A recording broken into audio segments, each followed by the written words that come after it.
ನಮಸ್ಕಾರ ಗೆಳೆಯರೆ, info media Kannada YouTube ಚಾನಲ್ಗೆ ನಿಮ್ಗೆಲ್ಲ ಸ್ವಾಗತ. ಈ test, one day match, world cup, under ಹೀಗೆ ಎಷ್ಟೆಲ್ಲಾ ವಿಭಾಗಗಳು ಕ್ರಿಕೆಟ್ ಅಲ್ಲಿ ಇದ್ರೂ ಇತ್ತೀಚಿನ ದಿನಗಳಲ್ಲಿ ಈ IPL ಸಾಕಷ್ಟು ಜನಪ್ರಿಯತೆಯನ್ನ ಹೊಂದಿದೆ. ಹಾಗಾದ್ರೆ ಈ IPL ನ ಬಿಸ್ನೆಸ್ ಹೇಗ್ ನಡೆಯುತ್ತೆ? ನೀವೆಲ್ಲ ನೋಡ್ತಿರಲ್ಲ, ಮೊಬೈಲ್ಗಳಲ್ಲಿ, ಟಿವಿಗಳಲ್ಲಿ ಆಗುವಂತ ಸ್ಟ್ರೀಮಿಂಗ್ ನಿಂದ ಬರುವಂತ ಕಾಸು ಒಂದು 20% ಅಂತಾನೆ ಹೇಳ್ಬೋದು. ಇನ್ನ 80% ಬಿಸ್ನೆಸ್ ಅನ್ನ IPL ಹೇಗ್ ಮಾಡುತ್ತೆ ಅನ್ನೋದನ್ನ ನೀವು ಯಾವತ್ತಾದ್ರೂ ಯೋಚನೆ ಮಾಡಿದೀರಾ? ಸಾವಿರಾರು ಕೋಟಿ ರೂಪಾಯಿ ಕೊಟ್ಟು ಇದರ ಪ್ರಸಾರದ ಹಕ್ಕನ್ನ ಪಡೆಯುವಂತ ಟಿವಿ ಚಾನೆಲ್ಗಳು, ಎಂಟರ್ಟೈನ್ಮೆಂಟ್ ಕಂಪನಿಗಳು ಆ ಹಣನ ಹೇಗೆ ವಾಪಸ್ ಪಡಿತಾರೆ? ಒಂದ್ಸರಿ DLF IPL ಅಂತಾರೆ, ಒಂದ್ಸರಿ ವಿವೋ IPL ಅಂತಾರೆ, ಒಂದ್ಸರಿ ಪೆಪ್ಸಿ IPL ಅಂತಾರೆ, ಇವಾಗ ಟಾಟಾ IPL. ಹಾಗಾದ್ರೆ ಇದೆಲ್ಲ ಏನು? ನೂರಾರು ಕೋಟಿ ರೂಪಾಯಿನ ಕೊಟ್ಟು RCB ಅನ್ನ ಖರೀದಿ ಮಾಡಿದಂತ ವಿಜಯ್ ಮಲ್ಯ ದೇಶ ಬಿಟ್ಟಾಗ ಅವ್ರ ಬಗ್ಗೆ ಸಾಕಷ್ಟು ಅಭಿಪ್ರಾಯಗಳನ್ನ ನೀವು ಸೋಷಿಯಲ್ ಮೀಡಿಯಾದಲ್ಲಿ ಕೇಳಿರ್ತೀರಾ. ಹಾಗೆ ಲಲಿತ್ ಮೋದಿ IPL ನ ವಿವಾದದಲ್ಲಿ ಸಿಕ್ಕಾಕೊಂಡು ದೇಶ ಬಿಟ್ಟು ಹೋದಾಗ ಪ್ರೈಮ್ ಮಿನಿಸ್ಟರ್ ಮೋದಿ ಅವರನ್ನ ಸೇವ್ ಮಾಡ್ತಿದಾರಂತ ಎಷ್ಟೊಂದ್ ಜನ ಹೇಳಿರೋದನ್ನ ನೀವು ಕೇಳಿರ್ತೀರಾ. ಈ ಬಿಸ್ನೆಸ್ ಅಂದ್ರೇನೆ ಹೀಗೆ. ಈ ಬಿಸ್ನೆಸ್ ಅಲ್ಲಿ ಬರೀ ಲಾಭ ನಷ್ಟಗಳು ಮಾತ್ರ ಲೆಕ್ಕಕ್ಕೆ ಬರುತ್ತೆ. ನೀವೇನಾದ್ರೂ ಬಿಸ್ನೆಸ್ ಅನ್ನ ಸ್ಟಾರ್ಟ್ ಮಾಡಿದ್ರೆ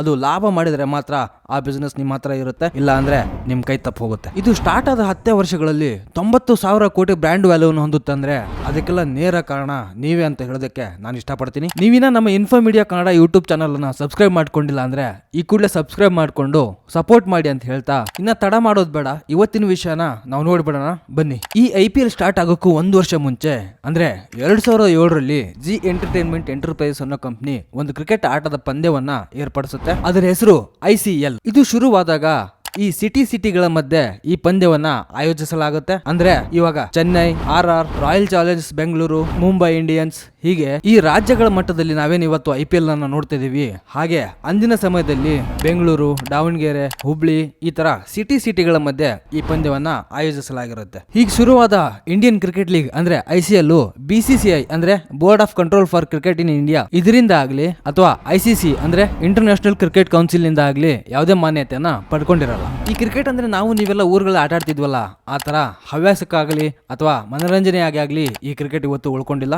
ಇದು ಇವತ್ತು ಪಕ್ಕಾ ಬಿಸಿನೆಸ್ ಆಗಿ ಬದಲಾಗಿದೆ. ಈ ಬಿಸಿನೆಸ್ ಅಂದ್ಮೇಲೆ ಕಾಂಪಿಟೇಟರ್ಸ್ ಗಳು ಇದ್ದೇ ಇರ್ತಾರೆ. ಅವರು ನಮ್ಮನ್ನ ತುಳಿದು ಅವ್ರ ಮೇಲೆ ಬರೋದನ್ನ ಕಾಯ್ತಾ ಇರ್ತಾರೆ. ಹಾಗೆ ICL ನ ಮೇಲೆ BCCI ನ ಕಂಡು ಬೀಳುತ್ತೆ. 2007ರಲ್ಲಿ ಇಂಡಿಯಾ ವರ್ಲ್ಡ್ ಕಪ್ ಅನ್ನ ಗೆದ್ದಾದ ಮೇಲೆ BCCI ಅದರ ಮುಂದಿನ ವರ್ಷ ಇನ್ನೊಂದು ಲೀಗ್ ಅನ್ನ ಆರಂಭ ಮಾಡುತ್ತೆ. ಅದರ ಹೆಸರೇ IPL ಅಂದ್ರೆ ಇಂಡಿಯನ್ ಪ್ರೀಮಿಯರ್ ಲೀಗ್. ಇಲ್ಲಿ BCCI ಇನ್ನೊಂದು ಕೆಲಸನ ಮಾಡುತ್ತೆ. ಯಾರು ಪ್ಲೇಯರ್ಸ್ ಗಳು ICL ನ ಆಟ ಆಡಕ್ಕೆ ಹೋಗ್ತಾ ಇರ್ತಾರೋ ಅವ್ರ ಮೇಲೆ ನಿರ್ಬಂಧಗಳನ್ನ ಹೇರಕ್ ಶುರು ಮಾಡುತ್ತೆ. ಮತ್ತೆ BCCI ತನ್ನ ಡೊಮೆಸ್ಟಿಕ್ ಪಂದ್ಯಗಳ ಆಟಗಾರರ ಸಂಭಾವನೆಯನ್ನು ಜಾಸ್ತಿ ಮಾಡುವುದರ ಜೊತೆಗೆ BCCI ಅನ್ನ ಬಿಟ್ಟು ಹೊರಗಡೆ ಪಂದ್ಯಗಳನ್ನ ಯಾರು ಆಟ ಆಡ್ತಾರೋ ಲೈಫ್ ಟೈಮ್ ಅಂತ ಪ್ಲೇಯರ್ಸ್ ಗಳಿಗೆ BCCI ಆಯೋಜಿಸುವಂತ ಪಂದ್ಯಗಳಿಂದ ದೂರ ಇಡುವಂತ ನಿರ್ಧಾರಕ್ಕೆ BCCI ಬರುತ್ತೆ. 2008ರಲ್ಲಿ BCCI ಫ್ರಾಂಚೈಸಿ ಬೇಸ್ಡ್ T20 ಅನ್ನ ಆರಂಭ ಮಾಡಿದಾಗ ಡೆಲ್ಲಿಯಲ್ಲಿ ಹೈ ಪ್ರೊಫೈಲ್ ಸೆರೆಮನಿ ಮೂಲಕ ಇದನ್ನು ಸ್ಟಾರ್ಟ್ ಮಾಡುತ್ತೆ. ಆ ಸಮಯದಲ್ಲಿ ಇದರ ವೈಸ್ ಪ್ರೆಸಿಡೆಂಟ್ ಆದವರು ಲಲಿತ್ ಮೋದಿ. ಯಾವಾಗ IPL ನ ಹಗರಣಗಳಲ್ಲಿ ಲಲಿತ್ ಮೋದಿ ಹೆಸರು ಕೇಳಿ ಬರುತ್ತೋ ಅವಾಗ ಕೋರ್ಟ್ ನಾನ್ ಬೇಲೇಬಲ್ ವಾರೆಂಟ್ ಅನ್ನ ಇಶ್ಯೂ ಮಾಡಿದಾಗ ಲಲಿತ್ ಮೋದಿ UK ಹೋಗ್ಬಿಟ್ಟು ಸೆಟಲ್ಡ್ ಆಗ್ತಾರೆ. ಅದ್ರ ಬಗ್ಗೆ ನಾನು ಮುಂದೆ ವಿಡಿಯೋದಲ್ಲಿ ನಿಮಗೆ ಹೇಳ್ತೀನಿ. ಹೀಗೆ 2007ರಲ್ಲಿ ಶುರುವಾದ ICL 2009ರಲ್ಲಿ ತನ್ನ ಕೊನೆ ಪಂದ್ಯವನ್ನ ಆಟ ಆಡಿಸಿ ಅಲ್ಲಿಂದ ಜರ್ನಿಯನ್ನ ಕ್ಲೋಸ್ ಮಾಡುತ್ತೆ. RCB ಓನರ್ ಮೊದಲು ವಿಜಯ್ ಮಲ್ಯ ಇದ್ರು, ಇವಾಗ ಯುನೈಟೆಡ್ ಸ್ಪಿರಿಟ್ ಅದನ್ನ ಟೇಕ್ ಓವರ್ ಮಾಡಿದೆ. ಹಾಗೆ ಚೆನ್ನೈ ಸೂಪರ್ ಕಿಂಗ್ ಗೆ N ಶ್ರೀನಿವಾಸನ್, KKR ಗೆ ಶಾರುಖ್ ಖಾನ್, ಗುಜರಾತ್ ಟೈಟನ್ಸ್ ಗೆ CVV ಕ್ಯಾಪಿಟಲ್ಸ್, ರಾಜಸ್ಥಾನ್ ರಾಯಲ್ಸ್ ಗೆ ದಿ ರಾಯಲ್ ಸ್ಪೋರ್ಟ್ಸ್ ಗ್ರೂಪ್, ಹೀಗೆ ಒಂದೊಂದು ಫ್ರಾಂಚೈಸ್ ಗೆ ಒಬ್ಬೊಬ್ಬರು ಓನರ್ ಗಳು ಇರ್ತಾರೆ. ಹೀಗೆ ತಂಡದ ಸಂಪೂರ್ಣ ಖರ್ಚು ವೆಚ್ಚವನ್ನ ಟೀಮ್ ನ ಓನರ್ ಗಳೇ ನೋಡ್ಕೋಬೇಕಾಗುತ್ತೆ. ಅಂದ್ರೆ ಅಲ್ಲಿ ಹಾಕುವಂತ ಜರ್ಸಿಗಳು, ಶೂಗಳಾಗಿರ್ಬೋದು, ಮತ್ತೆ ಓಡಾಡಕ್ಕೆ ಅಂತ ಫ್ಲೈಟ್ ಟಿಕೆಟ್ಸ್ ಗಳು, ಅಲ್ಲಿ ಇರೋದಕ್ಕೆ ಹೋಟೆಲ್ಸ್ ಗಳು, ಹೀಗೆ ಇಷ್ಟೆಲ್ಲ ಕೋಟಿ ಅಂತ ಖರ್ಚು ಮಾಡೋ ಇವರಿಗೆಲ್ಲ ಮೇನ್ ಇನ್ಕಮ್ ಹೇಗ್ ಬರುತ್ತೆ ನಿಮಗೆಲ್ಲ ಗೊತ್ತಿರ್ಲಿ ಅಂತ ಹೇಳ್ತೀನಿ. ಫಸ್ಟ್ ಅವರ್ ಯೂಟ್ಯೂಬ್ ನಲ್ಲಿ ಲೈವ್ ಪ್ಲೇ ಆದಂತ ಮ್ಯಾಚ್ ಗಳಲ್ಲಿ IPL ಮ್ಯಾಚ್ ಮೊದಲನೇ. ಅದಾದ್ಮೇಲೆ ಟಿವಿಗಳಲ್ಲಿ IPL ಪ್ಲೇ ಆಗುತ್ತೆ. ಅದಾದ್ಮೇಲೆ ಹಾಟ್‌ಸ್ಟಾರ್ ನಲ್ಲೂ ನೀವು ನೋಡಿರ್ತೀರಾ, ಮತ್ತೆ ಇವಾಗ ಜಿಯೋ ಟಿವಿ ನಲ್ಲೂ ನೀವು ವಾಚ್ ಮಾಡ್ತಿರ್ತೀರಾ. ನಾನು ನಿಮಗೆ ಮೊದಲೇ ಹೇಳಿದ್ದೆ, ಈ ಬ್ರಾಡ್ಕಾಸ್ಟಿಂಗ್ ರೈಟ್ಸ್ ಗೆ ಟಿವಿ ಚಾನೆಲ್ಗಳು ಮತ್ತೆ ಎಂಟರ್ಟೈನ್ಮೆಂಟ್ ಕಂಪನಿಗಳು ಸಾವಿರಾರು ಕೋಟಿ ರೂಪಾಯಿನ ಕೊಟ್ಬಿಟ್ಟು ಈ ಬ್ರಾಡ್ಕಾಸ್ಟಿಂಗ್ ರೈಟ್ ಅನ್ನ ಪರ್ಚೇಸ್ ಮಾಡ್ತವೆ. ನೀವೇನು ಇವಾಗ ಜಿಯೋ ಟಿವಿ ನಲ್ಲಿ IPL ಅನ್ನ ನೋಡ್ತಿರಲ್ಲ, ಇದರ ರೈಟ್ಸ್ ಅನ್ನ ವೈಕಮ್ 18 ಅನ್ನೋ ಕಂಪನಿ 23,758 ಕೋಟಿ ರೂಪಾಯಿಗಳನ್ನ ಕೊಟ್ಬಿಟ್ಟು IPL ನ ಬ್ರಾಡ್ಕಾಸ್ಟಿಂಗ್ ರೈಟ್ಸ್ ಅನ್ನ ಪರ್ಚೇಸ್ ಮಾಡಿದೆ. ಮತ್ತೆ ಸಬ್ ಕಾಂಟಿನೆಂಟ್ ಗಳಲ್ಲಿ ಪ್ಲೇ ಮಾಡಕ್ಕೆ ಅಂತಾನೆ ಸೋನಿ ಕಂಪನಿ 8,200 ಕೋಟಿ ರೂಪಾಯಿಗಳನ್ನ ಇದಕ್ಕೆ ಕೊಟ್ಟಿದೆ. ಮತ್ತೆ ಸ್ಟಾರ್ ಟಿವಿ ಬಂದು 16,347 ಕೋಟಿ ರೂಪಾಯಿಗಳನ್ನ ಕೊಟ್ಟು ವರ್ಲ್ಡ್ ವೈಡ್ ಬ್ರಾಡ್ಕಾಸ್ಟಿಂಗ್ ರೈಟ್ಸ್ ಅನ್ನ ಇದು ಪರ್ಚೇಸ್ ಮಾಡಿದೆ. ಹೀಗೆ ಬಂದ ಹಣದಲ್ಲಿ BCCI 50% ತನ್ನ ಹತ್ರ ಇಟ್ಕೊಳ್ಳುತ್ತೆ, ಇನ್ನು 50% ಅನ್ನ ಎಲ್ಲಾ ಫ್ರಾಂಚೈಸಿಗಳಿಗೂ ಕೊಡುತ್ತೆ. ಒಂದ್ಸರಿ ಆಟಗಾರ ಬಿಲ್ಡಿಂಗ್ ನಲ್ಲಿ ಹರಾಜಾದ್ಮೇಲೆ ಅವನ ಸಂಪೂರ್ಣ ಮಾಲೀಕತ್ವ ಆ ಫ್ರಾಂಚೈಸಿ ಕಡೆಗಿರುತ್ತೆ. ಹೀಗೆ ಹರಾಜಿನ ಟೈಮ್ ನಲ್ಲಿ ಆಟಗಾರರಿಗೆ ಮೋಸ ಆಗ್ಬಾರ್ದು ಅಥವಾ ಅನ್ಯಾಯಗಳು ಆಗ್ಬಾರ್ದು ಅನ್ನೋ ರೀಸನ್ ಗೆ BCCI ಇಲ್ಲಿ ಒಂದು ರೂಲ್ಸ್ ಅನ್ನ ಮಾಡುತ್ತೆ. ಅದು ಆಟಗಾರರ ಹರಾಜಿನ ಪ್ರಕ್ರಿಯೆಯಲ್ಲಿ BCCI ಆಟಗಾರರ ವೇತನವನ್ನ BCCI ಕಡೆಯಿಂದ ಫಿಕ್ಸ್ ಮಾಡಲಾಗುತ್ತೆ. ಅಂದ್ರೆ ಮಿನಿಮಮ್ ಮತ್ತೆ ಮ್ಯಾಕ್ಸಿಮಮ್ ವೇತನವನ್ನ BCCI ಕಡೆಯಿಂದಾನೆ ಫಿಕ್ಸ್ ಮಾಡಲಾಗುತ್ತೆ. ಅದು ಅದು ಮಿನಿಮಮ್ 2 ಲಕ್ಷದಿಂದ ಮ್ಯಾಕ್ಸಿಮಮ್ 2 ಕೋಟಿವರೆಗೂ ಇರುತ್ತೆ. ಕೆಲವೊಂದ್ ಸರಿ ಫೇಮಸ್ ಆಟಗಾರರಿಗೆ ಇದು ಬೇಸಿಕ್ 2 ಕೋಟಿ ಆಗಿರುತ್ತೆ. ಇಲ್ಲಿ ಆಟಗಾರರ ಉತ್ಸಾಹವನ್ನು ಹೆಚ್ಚು ಮಾಡಕ್ಕೆ ಇಲ್ಲಿ ಸ್ಪೆಷಲ್ ಆಗಿ ಪ್ರೈಸ್ ಪೂಲ್ ಗಳನ್ನ ಕೊಡಲಾಗುತ್ತೆ. ಅಂದ್ರೆ ಜಾಸ್ತಿ ರನ್ ಹೊಡೆದವ್ರಿಗೆ ಅಥವಾ ಜಾಸ್ತಿ ವಿಕೆಟ್ ಗಳನ್ನ ತಗೊಂಡವ್ರಿಗೆ. ನೀವೆಲ್ಲ ಕೇಳಿರ್ತಿರಲ್ಲ ಆರೆಂಜ್ ಕ್ಯಾಪು, ಪರ್ಪಲ್ ಕ್ಯಾಪು, ಹೀಗೆ ಇದನ್ನೆಲ್ಲ ಆಟಗಾರರ ಎಂಕರೇಜ್ಮೆಂಟ್ ಅಂತಾನೆ ಮಾಡಲಾಗುತ್ತೆ. ಇದರ ಇನ್ನೊಂದು ಆದಾಯದ ಮೂಲ ಬಂದ್ಬಿಟ್ಟು ನೀವು ಜರ್ಸಿಗಳ ಮೇಲೆ ಹೆಸರುಗಳನ್ನ ನೋಡಿರ್ತಿರಲ್ವಾ, ಆ ಜರ್ಸಿಗಳ ಮೇಲೆ ತಮ್ಮ ತಮ್ಮ ಬ್ರ್ಯಾಂಡ್ ನ ಹೆಸರನ್ನ ಹಾಕೋಕೆ ಅಂತಾನೆ ಇಲ್ಲಿ ಕಂಪನಿಗಳು ಇಲ್ಲಿ 100 ಕೋಟಿ ರೂಪಾಯಿನ ಕೊಡಬೇಕಾಗುತ್ತೆ. ಹೀಗೆ 100 ಕೋಟಿ ರೂಪಾಯಿಗಳನ್ನ ಕೊಟ್ಟು ತಮ್ಮ ಒಂದು ಹೆಸರನ್ನ ಅಲ್ಲಿ ಹಾಕ್ಸೋಕೆ ಎಲ್ಲರೂ ಇಷ್ಟಪಡ್ತಾರೆ ಅಂದ್ರೆ ಯಾಕೆಂತ ನೀವೇ ಯೋಚನೆ ಮಾಡಿ. ಕ್ರಿಕೆಟ್ ನ ಇತಿಹಾಸದಲ್ಲೇ 400 ಮಿಲಿಯನ್ಗೂ ಹೆಚ್ಚು ಜನ ಒಂದೇ ಸರಿ IPL ಅನ್ನು ನೋಡಿರುವಂತ ಇತಿಹಾಸ IPL ನ ಹತ್ರ ಇದೆ. ಹೀಗೆ ಅಷ್ಟೊಂದು ದೊಡ್ಡ ಸಂಖ್ಯೆಯಲ್ಲಿ IPL ಅನ್ನ ಜನ ನೋಡ್ತಾರೆ ಅಂತ ಹೇಳಿದ್ರೆ ಅಲ್ಲಿ ಕಾಣಿಸ್ಕೊಂತ ಬ್ರ್ಯಾಂಡ್ ಗಳ ವ್ಯಾಲ್ಯೂನು ಹಂಗೆ ಜಾಸ್ತಿ ಆಗುತ್ತೆ. ಮತ್ತೆ ಅಲ್ಲಿ ಆ ಬ್ರ್ಯಾಂಡ್ ಗಳ ಪ್ರಚಾರ ಕೂಡ ಬೇಗನೆ ಆಗುತ್ತೆ. ನೀವು IPL ಅನ್ನು ನೋಡ್ಬೇಕಾದ್ರೆ ಮಧ್ಯಕ್ಕೆ ಆಡ್ ಗಳು ಬರ್ತಾವಲ್ಲ, ಆ 10 ಸೆಕೆಂಡ್ಸ್ ಆಡ್ ಗೆನೆ ಸುಮಾರು 15 ಲಕ್ಷ ರೂಪಾಯಿನ ಇಲ್ಲಿ ಚಾರ್ಜ್ ಮಾಡಲಾಗುತ್ತೆ. ಬರೀ 15 ಲಕ್ಷನ ಅಂತ ಥಿಂಕ್ ಮಾಡಬೇಡಿ, ಇಲ್ಲಿ ಟೋಟಲ್ ಆಗಿ 45 ದಿನವರೆಗೂ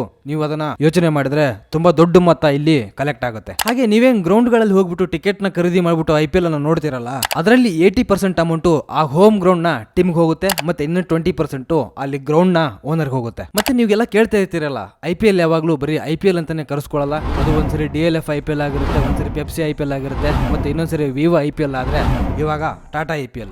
ಅದು ಇಲ್ಲಿ IPL ಟಾಟಾ IPL ಆಗೋದಕ್ಕೂ ಮುಂಚೆ ವಿವೋ IPL ಅಂತ ಇತ್ತು.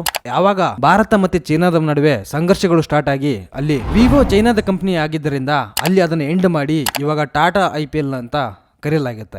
ಹೀಗೆ ಟಾಟಾ ಕಂಪನಿ ಕೂಡ ಇದನ್ನ 5 ವರ್ಷಕ್ಕೆ ಅಂತ ಅಗ್ರಿಮೆಂಟ್ ಮಾಡ್ಕೊಂಡಿದೆ. ಮತ್ತೆ ಮುಂದೆ ಯಾರು ಬರ್ತಾರಂತ ಗೊತ್ತಿಲ್ಲ. ಹಾಗಾದ್ರೆ ಈ ಟೀಮ್ ಗಳನ್ನ ಯಾರು ಬೇಕಾದ್ರೂ ಬೈ ಮಾಡಬಹುದಾ? ಬೈ ಮಾಡೋದಾದ್ರೆ ಅದು ಯಾವಾಗ ಮಾಡ್ತಾರೆ, ಹೇಗ್ ಮಾಡ್ತಾರೆ, ಅದೇನಾದ್ರೂ ನಿಮ್ಗೆ ಗೊತ್ತಾ? ನಾನು ಮೊದಲೇ ಹೇಳ್ದಂಗೆ BCCI ನ ಈ ಹೊಸ ಟೀಮ್ ಗಳನ್ನ ಅನೌನ್ಸ್ ಮಾಡ್ಬೇಕಾಗುತ್ತೆ. ಇನ್ ಕೇಸ್ ಏನಾದ್ರು ಅನೌನ್ಸ್ ಮಾಡದೇನೆ ನೀವೇನಾದ್ರು ಟೀಮ್ ನ ಬೈ ಮಾಡ್ಬೇಕಂದ್ರೆ ಅದು ಸಾಧ್ಯ ಇಲ್ಲ. ಆಲ್ರೆಡಿ ಇರುವಂತ ಓನರ್ಸ್ ಗಳ ಹತ್ರನೇ ಅವ್ರ ಹತ್ರ ಮಾತಾಡಿ ನೀವು ಶೇರ್ ನ ಪರ್ಚೇಸ್ ಮಾಡಬೇಕಾಗುತ್ತೆ. ಹಾಗೆ BCCI ಹೊಸ ಟೀಮ್ ಗಳನ್ನ ಅನೌನ್ಸ್ ಮಾಡಿದಾಗ ಅದನ್ನ ಪರ್ಚೇಸ್ ಮಾಡೋರು ಮಿನಿಮಮ್ 10 lakhs ಅನ್ನ ನಾನ್ ರಿಟರ್ನಬಲ್ ಫಂಡ್ ಆಗಿ ಅಲ್ಲಿ ಡೆಪಾಸಿಟ್ ಮಾಡಬೇಕಾಗುತ್ತೆ. ಅಂದ್ರೆ ಆ ಫಂಡ್ ನಿಮಗೆ ರಿಟರ್ನ್ ಸಿಗೋದಿಲ್ಲ. ಇದೆಲ್ಲ ಹೊರತಾಗಿ ಕೂಡ ಆ ಟೀಮ್ ನ ಓನರ್ 10% ಶೇರ್ಸ್ ನ ಬ್ಯಾಂಕ್ ಇಂದ ಗ್ಯಾರಂಟಿ ಕೊಡಬೇಕಾಗುತ್ತೆ. ಇನ್ ಕೇಸ್ ನೀವೇನಾದ್ರೂ ಆ 10% ಗ್ಯಾರಂಟಿನ ಕೊಡೋಕ್ ಆಗದೆ ಇದ್ದಲ್ಲಿ ಆ ಟೀಮ್ ನ IPL ನಿಂದ ಹೊರಡಲಾಗುತ್ತೆ. ಅಂತ ಟೀಮ್ ಗಳಲ್ಲಿ ನೀವು ಕೇಳಿರ್ತೀರಾ, ಪುಣೆ ವಾರಿಯರ್ಸ್ ಮತ್ತೆ ಕೊಚ್ಚಿ ಟಸ್ಕರ್ಸ್ 2 ಟೀಮ್ಗಳು 2011ರಲ್ಲಿ IPL ಗೆ ಆಡ್ ಆಗುತ್ತೆ. ಮತ್ತೆ ಅದು 10% ಬ್ಯಾಂಕ್ ಗ್ಯಾರಂಟಿನ ಅವರು ಕೊಡದೇ ಇದ್ದಾಗ ಆ ಟೀಮ್ ನ IPL ನಿಂದ ದೂರ ಇಟ್ಟಿದ್ದಾರೆ. ಹೀಗೆ IPL ನ ಟೀಮ್ ಗಳಲ್ಲಿ ಏನಾದ್ರು ದೋಷ ಕಂಡ್ರು ಕೂಡ